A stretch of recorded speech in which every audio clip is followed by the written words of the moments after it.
bienvenue dans ce calendrier Artefact. Aujourd'hui, je suis avec Emma. Bonjour Emma. Bonjour. J'espère que tu vas bien. Oui, je vais bien, merci beaucoup. Et toi? Très bien.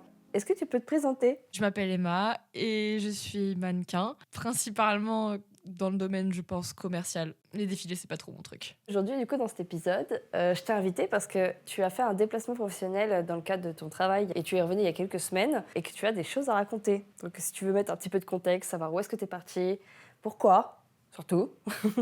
Ouais, c'est important de dire le pourquoi. Alors, je suis partie en Inde pendant 3 mois et dans le cadre du coup de mon travail de mannequin.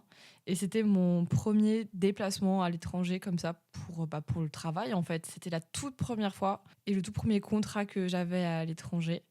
Et c'était en grande partie pour apprendre un peu les codes, entre gros guillemets, du mannequinat. Ouais, sachant que chaque pays a peut-être ses normes aussi. Exactement, mais l'Inde, en fait, la plupart des gens qui vont là-bas, c'est vu comme une école, en fait. Ok, parce que moi je connaissais pas du tout, à part toi, je connais personne qui est parti en Inde pour faire du mannequinat par exemple, tu vois. Et ben, je connaissais personne non plus avant. J'avais vu quelques personnes sur Instagram, puisque j'avais un peu cherché, c'est tout. Mais là, en fait, j'ai l'impression que tout le monde part en Inde. Je te jure, il y a tellement de gens qui m'envoient des DM. C'était comment l'Inde? Ma Mozart Agency, elle voudrait m'envoyer là-bas. Et je suis en mode, ah ouais, d'accord, en fait, moi je suis partie toute seule à l'étranger pendant 3 mois et là tout le monde y va. C'est pas juste. Ouais, t'étais toute seule et maintenant il y a plein de gens sur place. Ouais, c'est ça. Après, peut-être qu'il y avait d'autres gens en même temps, mais tu les as pas vus, quoi. Pas à Bangalore. À Bangalore, j'étais la seule française. Ok. À un moment, il y avait Tim aussi, un autre mannequin homme français, mais quand je suis arrivée, il avait la dingue. Et après, du coup, en fait, quand je suis arrivée, lui repartait, je crois, 1 ou 2 semaines après. Il retournait en France. Il avait la quoi? La dingue. C'est quoi? La dengue, je sais pas comment on dit. C'est une maladie qui est transmise par le moustique. Oh non. Voilà.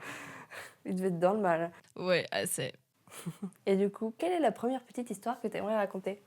J'ai fait un test shoot à l'extérieur. Donc à ce moment-là, j'étais à Bangalore. Pour un peu de contexte, je suis restée 3 semaines à New Delhi avant d'être envoyée à Bangalore jusqu'à la fin de mon contrat. Et là-bas, j'ai essayé de trouver un peu des test shoots parce que si je suis mannequin, ça fait trop bizarre de le dire, c'est avant tout pour le plaisir. Enfin, j'ai commencé parce que j'aimais faire de la photo. Et en tant que modèle, j'entends. Donc, par extension, même si ça devient un travail, comme ça pourrait être un travail passion, par exemple, pour les photographes, j'imagine que tu peux en témoigner. Oui. Et ben, il faut retrouver un peu cette passion et pas faire que le full travail. Oui, bah oui.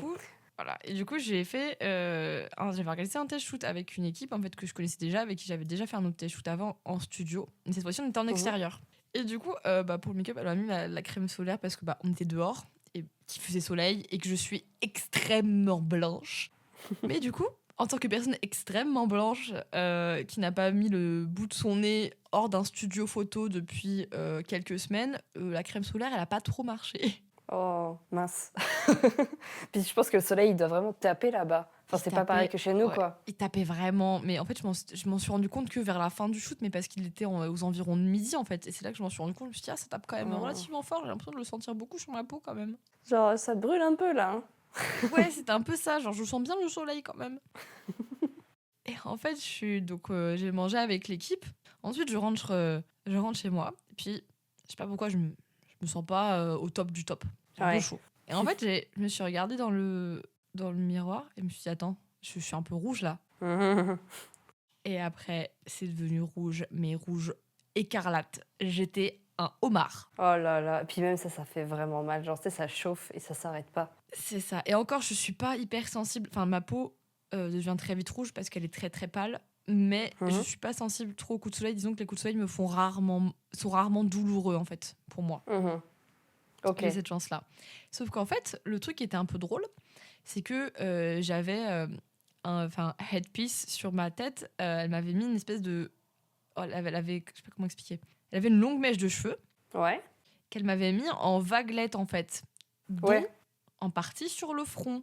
Oui, donc ça fait une trace, j'imagine. Donc, en fait, j'avais 2 ronds blancs sur le front qui étaient écarlates. Et j'avais que le front qui était... Enfin, sur le visage, j'avais que le front qui était écarlate, en fait. Et le reste, c'était pas trop écarlate.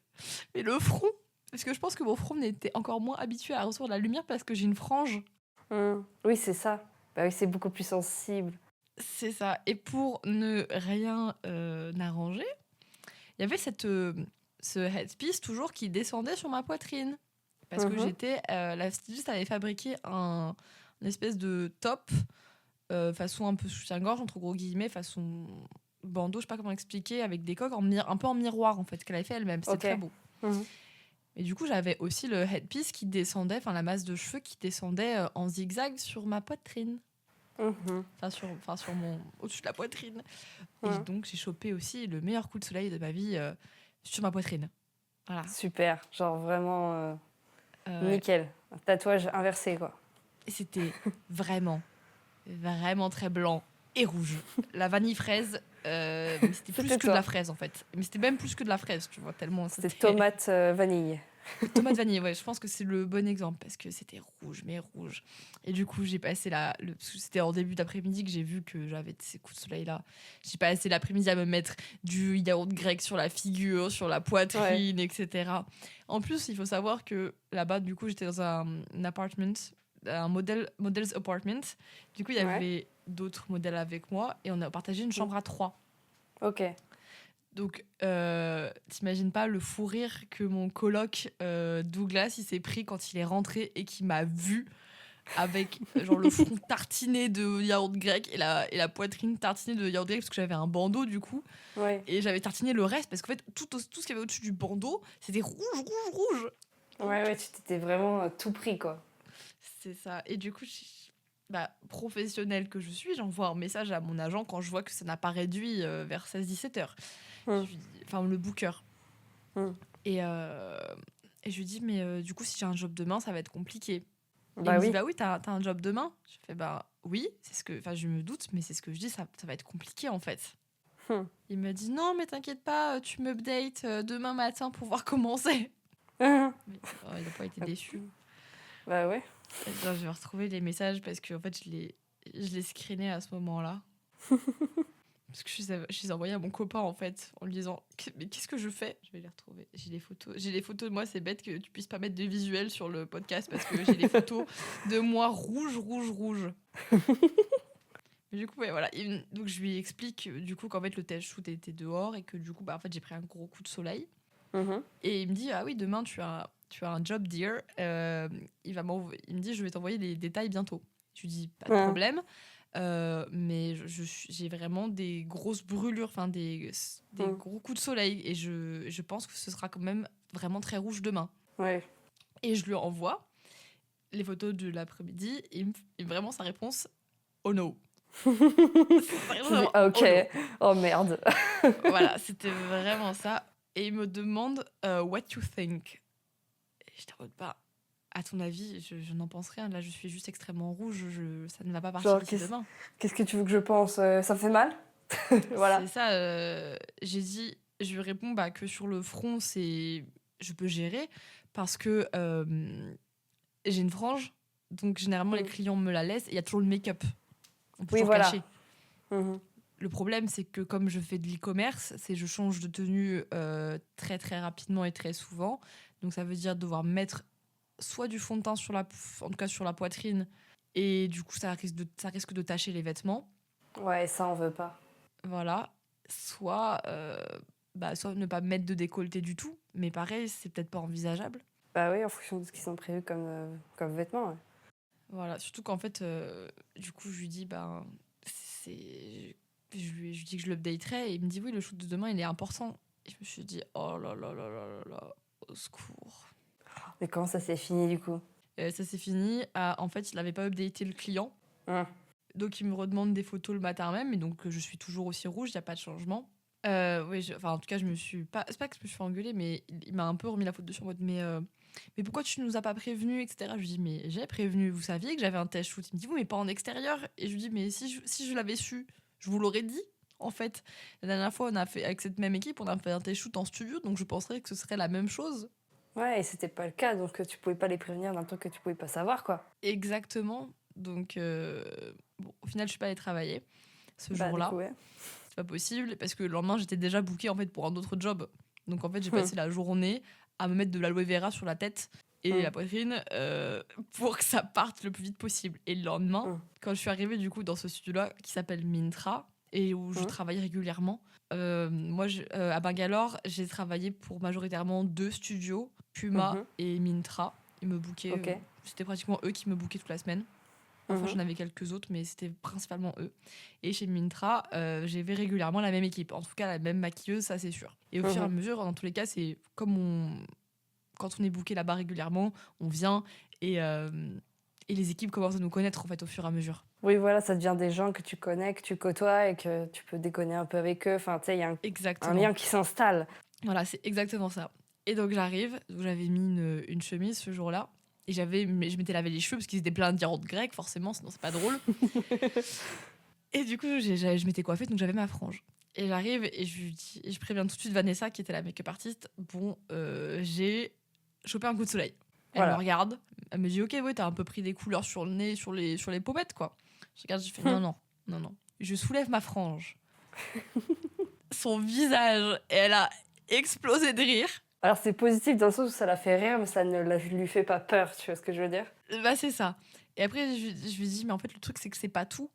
Je monte sur mon coup de soleil sur la poitrine, elle m'a regardé en me disant oh là là, mais elle était morte de rire en même temps. En même temps c'était super drôle, c'était même pas un coup de soleil basique, le coup de soleil il avait aucun sens, il y avait des grosses taches blanches, c'était hideux quoi. J'ai jamais vu un coup de soleil aussi moche de ma vie. C'était même pas une trace de maillot de bain. Oui, encore une trace de maillot de bain encore. Tu vois, ça va. C'est gérable. Je savais qu'avec eux, normalement, j'avais pas de problème pour les cheveux parce que ils me font toujours la même coiffure, ils me bouclaient les cheveux en fait et ils me laissent ma frange. Juste ils me bouclaient les cheveux.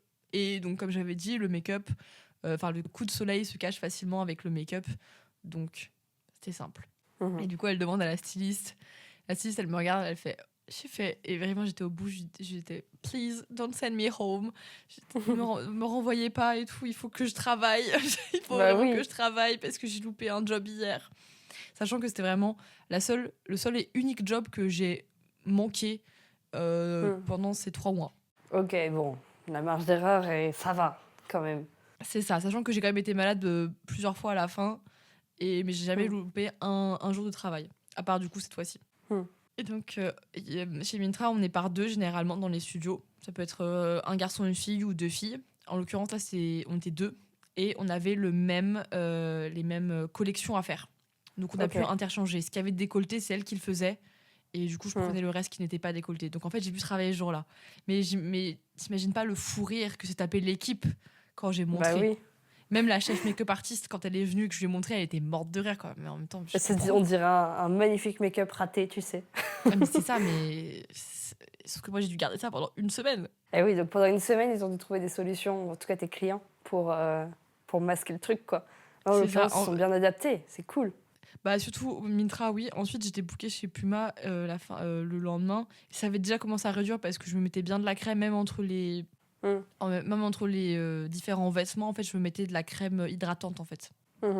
Donc, entre midi et 2, je crois que je m'étais mis un peu de gel d'aloe vera, si je dis pas de bêtises. Donc, en fait, ça a quand même continué à réduire doucement, mais sûrement dans la même journée.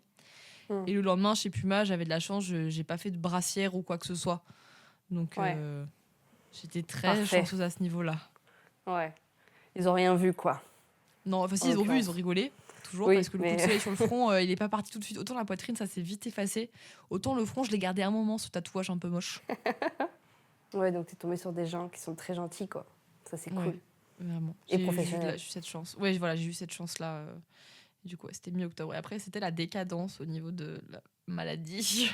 Parce que comment tu peux choper une maladie alors que... Enfin, normalement, les maladies, peut-être que tu les chopes dès que t'arrives, non? Ou bien il y a un moment où tu laisses un peu couler et tu chopes un truc après. Je pense que c'est ce qui s'est passé. Je pense que j'ai laissé un peu couler, j'ai chopé après. Parce que du coup, je suis arrivée à New Delhi en premier. Et après, ils m'ont envoyé à Bangalore parce que je ne travaillais pas assez à New Delhi. Mais ce qui n'est pas étonnant, en fait, parce que à New Delhi, les profils les profils que New Delhi apprécie sont les profils typiquement qui ressemblent aux Indiens. Ouais, donc en l'occurrence, tu n'as pas du tout une tête d'indienne, donc... Voilà, c'est ça. Et en plus, sans parler du fait que je sois blanche, bon, passe encore. Ça aurait pu ne pas être un problème, mais j'ai les cheveux blonds, platine, voire blancs, et une coupe courte. Voilà, donc en fait, ouais, ça correspond pas trop à leur demande qu'ils ont, quoi. Ouais, même, enfin pratiquement pas. Et du coup, en fait, il m'a envoyé à Bangalore, ce qui a été le bon move, on va dire, puisqu'au final, à la fin, je bossais tous les jours, parfois même en plus une fois le week-end. Mhm. Et j'étais, d'après ce que les autres modèles me disaient, que j'étais une des modèles féminines qui travaillait le plus à Bangalore, parce que j'étais bookée absolument toute la semaine, alors que d'autres étaient bookées peut-être 3, 4 fois par semaine maximum. Ok. Ouais, donc c'est hyper positif dans le sens où ton profil il plaisait vraiment, en fait, il était C'est ça, beaucoup plus fait pour Bangalore, quoi. exactement. C'est trop cool, n'empêche, genre d'avoir eu l'occasion de faire ça, parce que moi j'ai déjà shooté une modèle qui était russe, et en gros, elle a une model agency, et en fait, elle a plein Mhm. d'agences dans chaque pays. Et en Ok. fait, je comprenais pas trop le principe. Je suis mais qu'est-ce que tu fais en France? Et en fait, elle était voilà en déplacement. En fait, elle reste plusieurs mois dans un pays et en fait, elle se déplace et elle est bookée en fait par des gens. Moi, j'ai eu la chance de la voir en test shoot du coup pendant un temps où elle était là. Tu vois, on a eu du bol. Ok, trop bien. Mais sinon, en fait, c'est ça vagabonde beaucoup en fait. Genre des fois, je la vois, elle est à Hong Kong. Des fois, elle s'en va un peu plus loin. Enfin, en fait, elle bouge énormément. Et je me dis, c'est une vie trop cool, mais ça ne s'arrête jamais finalement. Genre là, par exemple, toi, tu es C'est ça. revenu en France, mais tu pourrais demain repartir pour 3 mois dans un autre pays encore, tu vois. C'est ça, je pourrais. Après, j'ai de la chance d'avoir une super mother agency, donc Mm. une super agente, on va dire, un super agent qui est à l'écoute. Et par Mm. exemple, j'avais 2 conditions avant et après le voyage. C'était qu'avant, je ne voulais pas louper le concert de Taylor Swift. Ok, Voilà. bah oui. C'était le 14 juin à Lyon. Je suis fan depuis que j'ai 10 ans. Je devais y aller avec ma maman. Donc j'y suis allée avec ma maman. Et c'était un peu la condition que je lui dis. Je lui dis, je peux partir. Après, il n'y a pas de souci. Mais je veux juste pas louper le concert. Après, peu importe, Mm. vous pouvez m'envoyer à l'étranger le lendemain s'il faut. Il n'y a pas de problème. Mais je veux pas louper ce concert. Et être Mm. totalement compréhensive à ce niveau-là. Ça, c'est Et cool. pareil, voilà, et pareil, je lui ai dit, et entre guillemets, la seule autre condition, j'avais pas ça une condition, la seule autre demande que j'avais, c'était d'être en France pour les fêtes, pour Noël et le Ouais. Nouvel An. Peu importe, je pouvais Mm. peut-être partir plus tard et rester jusqu'à mi-décembre ou quoi que ce soit, mais je voulais absolument être à la maison pour les Mm. fêtes. Ma maman, elle aime trop Noël. Noël, c'est vraiment genre sa fête, elle aime trop ça. La maison, elle est entièrement décorée. Je voulais pas louper ça et je voulais pas Mm. louper non plus le Nouvel An avec mes amis, en fait, Mm. puisque C'est sûr. c'est hyper important pour moi. Et faire ça dans un pays à l'étranger, Bah, loin qui de plus tout, est, ouais, c'est faut ça. être préparé à ça en fait. Voilà, et qui plus est, quand tu es toute seule, c'est Mm. vraiment difficile mentalement. Par exemple, là, Sabrina, du coup, ma géniale agent, a envoyé 2 autres filles dans une autre agence, mais toujours en Inde, mais deux Mm. autres françaises, et ensemble. Ouais. Alors que toi, elle Et t'a envoyé toute seule, peut-être qu'elle n'avait pas c'est l'occasion ça. d'envoyer un autre profil en même temps. Ah oui, ça y a pas de souci, ça je le comprends totalement. Mm. Mais c'est ce qu'on on en a discuté toutes les deux, et c'est vrai que on a toutes les deux, comment dire, on s'est toutes les deux accordées sur le fait que bah oui, ça avait été extrême, enfin sur la fin vraiment dur pour moi, parce Mm. que justement j'étais dans cette solitude un peu permanente en tant que Mm. seule française et en tant que très rare européenne. En tout cas à Mm. Bangalore. Ouais. Pour cette période aussi, il faut préciser, parce que je sais pas s'il y en a d'autres à l'heure actuelle, mais en tout cas c'était le cas pour moi. Mhm. Mais du coup, ouais, enfin, c'est trop bien comme expérience en soi. Ah mais c'est ça, Genre, moi, je suis hyper reconnaissante. Enfin, franchement, je regrette pas du tout. C'était dur parfois, on va pas se mentir. oui, Évidemment que ça bah l'était. normal. T'es loin de ta famille, t'es loin de tes repères. Tu pars dans un pays où la culture est tout autre. C'est Ben, c'est ça. normal. Même la langue est tout autre aussi. Oui, oui, oui. Donc, puis même les cultures, tout simplement, en fait. C'est ça. Par contre, c'était C'est... hyper intéressant, ouais, comme tu as dit, culturellement, etc. Franchement, c'était le top. J'ai appris plein de trucs. J'aurais peut-être plus pu apprendre que ce que j'ai fait. Mais quand on est dans le... au début, j'étais dans le stress. Dans le Ouais. sens, je me suis dit, est-ce que je vais avoir des jobs? Parce qu'à New Delhi, c'était pas spécialement le cas. Donc, j'étais déjà stressée à ce niveau-là. Et en Bangalore, je me suis dit, est-ce que je vais réussir mes castings? Est-ce que je vais avoir des jobs? Donc, j'avais ce stress-là. Ensuite, Mhm. le stress de faire le e-commerce comme il l'entendait, comme il le voulait là-bas. Et Mhm. j'en avais jamais vraiment fait. J'ai fait peut-être 2 fois de l'e-commerce en France, une fois pour printemps et une autre Mhm. fois pour une marque française qui s'appelle Navire. J'ai fait leur e-commerce et leur campagne. C'était d'ailleurs absolument Mhm. génial. Mais là, c'est une toute autre phase du e-commerce en fait que je ne connaissais pas du tout. Et du coup, j'avais Mm. cette appréhension de me dire, ok, ils m'ont booké une fois, mais il faut vraiment que je réussisse à faire en sorte à ce qu'ils me rebookent Oui, parce après. qu'ils disent, ok, le profil est cool, elle travaille bien, vas-y, on la remet, tu vois. Voilà, exactement ce qui s'est passé au Mm. final, parce que j'étais bookée par les mêmes studios tout le long jusqu'à la fin du contrat. Mais sur le coup, Mm. il y a cette angoisse-là. Ouais, ouais, t'as l'angoisse de, bah oui, vu que t'es envoyé pour le travail, il faut que tu puisses travailler, en C'est ça. l'occurrence. Et voilà, exactement. Après, j'avais aussi ce qu'on appelle une garantie. Mm. Donc en fait, une garantie, c'est, disons qu'en tant que mannequin, quand on part à l'étranger, si on a une garantie, on ne perd, pardon, on ne part pas à perte. Ok, oui. Oui, donc c'est plutôt l'agence qui prend un risque plus que toi. Tu vois ce que je veux Exactement, dire? Genre, c'est eux c'est qui ça. croient plus en ton profil que toi-même, tu peux croire en toi, en l'occurrence, parce que des fois, il y a des phases de doute. Eux, ils savent, tu vois, genre, eux, ils prennent le risque parce qu'ils y croient, tu vois. Parce qu'en Voilà, c'est fait, ça. toi, même si tu peux y croire pendant une période, il y a forcément des moments où tu y crois un peu moins. Parce que, voilà, c'est toujours comme ça, de toute façon. Et eux, en fait, ils choisissent de miser là, tu vois. Et ils se Mais trompent pas, en l'occurrence. oh, normalement, non. Mais c'était un peu un pari de m'envoyer là-bas. Et la preuve, New Delhi n'a pas marché. Parce que, Mm. du coup, du fait de mon profil, entre gros guillemets, qui était atypique, blanche, blonde, cheveux courts. euh, Ouais, bon, ça fait beaucoup de critères qui changent beaucoup de la c'est ça. communauté indienne, quoi. Voilà, c'est exactement ça.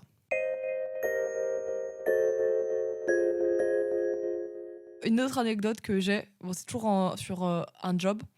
Mhm. C'est en fait, du coup, il faut savoir qu'à Bangalore, il y a énormément de trafic. Mais quand je dis énormément, c'est pour donner un ordre d'idée. En 1 heure, vas-y, devine combien on fait de kilomètres en 1 heure. En 1 heure, ouais, je sais pas, tu fais peut-être. Ça se compte plutôt en mètres, non? Genre, moi, je pense en gros big bouchon, tu vois. Genre, tu fais quelques mètres. En une Genre, heure, tu fais 12 kilomètres. ah ouais. Et voilà. Limite, vaut mieux courir, tu sais. Mais c'est ça, sauf Vaut que le mieux problème, courir. c'est que même si t'es comme moi et que tu te dis, ok, bah tu sais quoi, au pire, j'y vais à pied. Mais en fait, tu peux pas y Hum. aller à pied. Parce qu'en fait, c'est des très grands axes routiers qui n'ont pas forcément de trottoir. En fait, en Ah, rien n'est général, l'Inde fait. n'a pas vraiment de trottoir. Ça dépend des Hum. endroits, mais bon, voilà. Et du coup, tu peux pas marcher, enfin, tu peux marcher le long de la route. Mais perso, moi, je m'y tenterai pas parce que je tiens à ma vie. Ouais, ouais, non, en fait, rien n'est fait pour des piétons, grosso modo. Tout est fait Exactement. pour du trafic, mais voilà. Voilà, c'est pour ça que je suis si contente d'être retournée en France. En fait, vraiment, ma première réflexion, quand je suis sortie de l'aéroport, du coup, mon copain et mes meilleurs potes étaient venus me chercher, c'était il y a des trottoirs, les gars. Il y a des trottoirs et surtout, il y a des, je sais pas, des axes que les gens respectent, entre guillemets, et il y a moins de voitures, surtout. Ah, mais c'est ça. Non, mais l'Inde, c'est une dinguerie comment ils conduisent. Ils sont, par contre, je vais pas cracher là-dessus, ils sont hyper doués en conduite. Hein. Ah Euh, oui, bah, il faut bien s'adapter. mais ah ouais, ouais, mais c'est une dinguerie comment ils conduisent. Du coup, mon copain qui est venu me rejoindre en Inde à la fin. À Hum. la fin de mon contrat, en fait, on a pris des vacances ensemble. Donc, on a d'abord fait une semaine à Bangalore avant d'aller à Goa. Donc, c'est Ok. un peu le Bali indien. C'est Mhm. sublime. Enfin, c'est génial. Franchement, on a vraiment adoré. Et il m'a dit, mais jamais de la vie, je conduis à Bangalore. Il me dit, mais ça fait trop peur. En fait, Bah il me dit, oui. mais je meurs sur le coup, alors que, bon, le reste du temps, ça va. Mais juste, il roule n'importe comment, il y a très peu de feu. Enfin, c'est vraiment le chaos total. La Et du coup, jungle. c'est vraiment la jungle, exactement. Et du coup, en fait, quand on va au job, en tout cas à Bangalore, certaines agences ont ce qu'on appelle des drivers qui viennent Mhm. te prendre à ton appartement et ils te déposent au travail. Après, tu leur dis quand tu finis, ils viennent te chercher. Bon, Ok. mon agence en avait un à New Delhi parce que du coup, mon agence était basée à New Delhi et avait du Mhm. coup un autre appartement de modèle à Bangalore, là où je suis allée après. Et du Mhm. coup, à Bangalore, on commandait des taxis. Enfin, là, Mhm. un des mecs de l'agence le faisait pour nous. On disait sur la conversation de groupe donne, et Mhm. après, il nous bookait un taxi. Mhm. Et donc, cette fois-ci, je bossais chez Mintra, comme d'habitude, et un autre de mes colocs bossait là aussi ce jour-là là-bas, qui lui aussi était à New Delhi avant, et puis après, il l'envoyait à Bangalore. Mhm. Et du coup, je dois attendre qu'il ait fini pour avoir le taxi. Bon, j'attends Mhm. tranquillement, voilà. Bon, le taxi arrive. Très bien.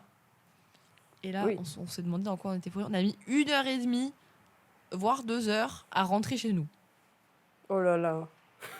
Voilà. Et les 1 heure de trafic sont quotidiennes, c'est normal. Il faut 1 heure pour aller au taf, 1 heure pour en revenir. Bon, Mhm. passe encore. Mais là, 1 heure et demie, 2 heures. Mais en fait, on se regardait et en fait, on s'est demandé si le chauffeur n'était pas bourré. Ah oui, Voilà. parce qu'il avançait pas ou ils Il étaient avançait pas. bourdes. En fait, et il avait le GPS quand même devant lui. Hein. Mhm. Mais il nous demandait où est-ce qu'il fallait aller. Ouh là là, Alors que ça fait nous, peur. nous, on n'y connaît rien. Et du coup, on a dû mettre nos GPS à nous pour essayer de là le là. guider. Et en fait, il se trompait tout le temps de chemin. Ça rallongeait grave le temps pour rentrer. On était au bout de notre vie, du Bout coup, du avec rouleau. Victor. Ah, mais c'était horrible. Parce que du coup, on était là, on se regardait, on disait, mais qu'est-ce qui se passe? Et en plus, le lendemain, on travaillait. Donc bon, on s'est dit, mais on va jamais rentrer. Mais au secours. Donc, et en fait, ouais, tout le monde était il faut aller où? Il faut aller où? Il faut tourner à droite. Mais non, mais et vraiment, on lui disait, mais suivez le GPS. On lui a mis, en plus, on a vraiment pris le téléphone, on lui a mis le GPS avec Avec le notre son. adresse. Mais vraiment. Et genre, il nous demandait quand même. Ça va Il pas, avait le hein. Tu téléphone n'entendais rien. sous les yeux. Non, mais même sans le son, il a le téléphone, il a des yeux, sinon il conduirait pas, tu vois. C'est trop bizarre. C'était trop bizarre. Et du coup, on était au bout de notre vie. Parce qu'en plus, généralement, du coup, les journées e-commerce sont assez chargées. Bah oui. Donc c'est assez fatigant parce que on se change rapidement, on fait beaucoup d'allers-retours, même si c'est pas très loin, hein, c'est peut-être c'est le même studio, mais il faut changer, il faut changer les vêtements. Ah aussi, il faut parfois changer les accessoires, il faut changer les chaussures. Ensuite, il y a plusieurs types de photos à faire différemment, donc c'est relativement focus tout le fatigant à la temps, fin ouais. d'une journée. Mhm. Surtout que le pick-up time pour aller là-bas, c'était 7 heures. Entre 7 et 8 heures du matin. Ouais, donc c'est Mais assez comme tôt. c'est ça, surtout quand le soir, du coup, on rentre, il est tard, quoi. Enfin, on finit à 17, je crois que c'est 18 heures chez Mintra, le dernier. 17 ou 18 heures, enfin bref. Mais du coup, en fait, quand on veut avoir une vie, c'est hyper compliqué. Parce que personnellement, moi, j'essaie d'aller à la salle. Bon, ma séance à la salle, c'est 1 heure. Donc, tout de suite, et après, il faut faire ses repas pour le lendemain. Sachant Bah qu'à oui. à Bangalore, on avait juste 2 petits frigos pour 7 personnes. Donc tu peux pas non plus faire du batch cooking et te faire une grosse portion pour toute la semaine. C'est pas possible. Donc tu dois faire du jour pour Mais le t'es obligé de lendemain. faire. Ouais. C'est ça. Et perso, il était hors de question que je dépense l'argent que j'avais, même si la cantine n'était pas très chère là-bas. Bon, flemme en Tu fait. préfères faire toi-même tes trucs, ouais. C'est ça. Donc bon. Et c'est arrivé qu'une seule fois ou comme ça vous êtes tombé sur un taxi douteux comme ça? Ah ouais, vraiment la seule fois. Et heureusement parce que c'est... J'imagine un peu la situation de truc interminable. Tu te regardes, tu fais. Je suis au bout du rouleau là. Au mais bout c'est du vraiment bout du ça. bout du rouleau. Mais c'est ça, tu te regardes, tu regardes et tu sais en fait, tu sais que l'autre il ressemble pareil et que t'es au bout et t'es là en mode mais au secours, mais en fait on va jamais rentrer chez nous. C'était surtout ça en fait, on ne va jamais rentrer. Horrible. C'était vraiment horrible comme situation. Après on en a rigolé au final quand on l'a raconté aux autres colocs, mais waouh. Merci du coup d'avoir pris le temps de faire ce petit podcast avec moi. C'était super intéressant. Moi j'ai appris plein de trucs. Écoute, merci de m'avoir invité, c'était vraiment cool de pouvoir en parler aussi librement en fait. Et même d'avoir l'occasion tout court d'en parler dans un podcast, quoi. C'est une dinguerie. Trop bien. Écoute, on se retrouve demain pour un prochain épisode.